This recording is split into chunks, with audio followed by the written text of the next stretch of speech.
গরমে আর থাকতে পারছি না, দেখো খেয়ে নিলাম আনারস। তো হ্যালো বন্ধুরা, সবাই কেমন আছো? আশা করি সবাই খুবই ভালো আছো। গুড মর্নিং সবাইকে। চলে আসলাম ছোট্ট একটি মিনি ব্লগ নিয়ে। তো এই যে দেখো সকাল সকাল করে নিচ্ছি হচ্ছে চা টিফিন, চাপটা আর হচ্ছে চা আমাদের সকালে আজকে টিফিন। তারপরে টিফিন খেয়ে রান্নার দিকে এগিয়ে গেলাম। মাছ রেখেছিল, তো মাছগুলোকে ধুয়ে ভালো করে হলুদ লবণ মেখে এখন ভেজে নিচ্ছি। আর যা যা সবজি লাগবে সব কিছু রেডি করে নিলাম কেটে। আজকে রান্না হবে ঝিঙে আলু দিয়ে মাছের ঝোল, আর হচ্ছে গিয়ে মাছের তেলের ভাজি আর কাঁকরোল ভাজি। তো এই যে দেখো নিয়ে নিলাম হচ্ছে দুটো আনারস, এখন এগুলোকে কেটে খেয়ে নেব সবাই মিলে।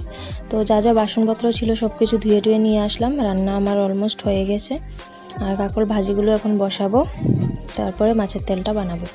মাছের ঝোলটা নামিয়ে নিলাম। তো দেখো গরমে নাজেহাল অবস্থা, প্রচণ্ড গরম।